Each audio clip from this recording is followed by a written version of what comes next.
Dalam ilmu kebatinan ada istilah sedulur papat limo pancer. Secara bahasa, ada yang menyebut kiblat papat limo pancer, ada juga yang menyebut sedulur papat limo pancer kakang kawa adi ari-ari. Pemaknaan istilah ini tidak bisa sembarangan karena sangat enigmatis dan penuh misteri. Kontekstualisasi sedulur papat juga menjelma pada elemen dasar dalam kehidupan manusia, seperti cipta, rasa, karsa, dan karya. Tanpa keempat hal ini, bisa jadi manusia hidup namun mati. Artinya, sangat sia-sia ketika manusia hidup namun tidak memiliki cipta, rasa, karsa, dan karya. Sedulur papat juga adalah elemen dasar kehidupan manusia, yakni tanah, air, api, dan udara. Istilah Jawanya dikenal dengan Moyonggo Seto, Wakidiyat, Roh Ilapi, dan Makdum Sarpin. Limo pancernya adalah ruh yang menyatukan keempat elemen dasar tersebut ke dalam tubuh manusia. Sedulur papat juga dimaknai empat makhluk gaib yang tidak kasat mata atau metafisik.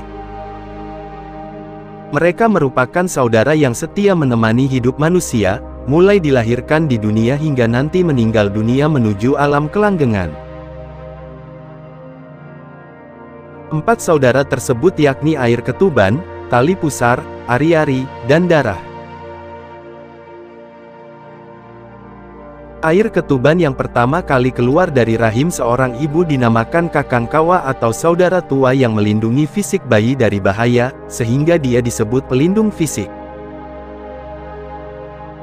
Lalu pusar sebagai tali yang menyambungkan perut bayi dan ari-ari, disebut sang perantara karena mengantarkan asupan makanan dari tubuh ibu ke tubuh sang bayi. Pusar juga diartikan sebagai perantara wahyu Tuhan kepada manusia. Paling muda yakni ari-ari atau plasenta yang membungkus bayi dalam rahim dan mengantarkannya pada pintu kelahiran disebut pula sebagai adi ari-ari, dan juga disebut sang pengantar. Darah membantu perkembangan bayi mulai dari janin hingga berbentuk manusia sempurna. Darah juga sarana kehendak Tuhan pada manusia. Darah adalah nyawa bagi janin, oleh karenanya dia disebut pembantu setia dan menentukan jati diri manusia sebagai seorang hamba. Empat saudara ini juga diistilahkan sebagai malaikat yang menjaga manusia dari kiri, kanan, depan, dan belakang. Tidak salah jika manusia menyapa dan akrab dengan mereka. Menurut ilmu kejawen, sedulur papat bersifat metafisik yang menyampaikan isyarat berupa firasat kepada manusia bahkan mampu menyelamatkannya. Seorang yang memiliki ketajaman intuisi dan kebatinan yang kuat, mampu berkomunikasi dengan sedulur papat ini dan komunikasi pun bisa terjalin.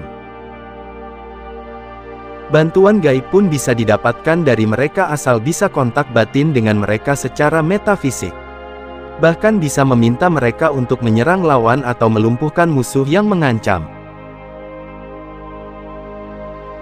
Seseorang yang aktif sedulur papatnya, ketika mendapat ancaman dari musuh, maka empat saudara itu bisa memerintah ruh lawannya untuk lumpuh. Sebagai makhluk yang paling sempurna, manusia kerap tidak mampu memaksimalkan potensi yang ada pada dirinya. Sehingga manusia justru menjadi makhluk yang hidup pada wadah kosong saja. Sedulur papat limo pancer merupakan bagian dari diri manusia yang harus ijtihad, digali, dan disinergikan ke dalam kehidupan agar manusia dapat kembali kepada Tuhannya. Manusia pada dasarnya adalah ciptaan Tuhan yang paling sempurna, hanya saja seringkali manusia tidak mampu memaksimalkan dirinya untuk menjadi takdirnya.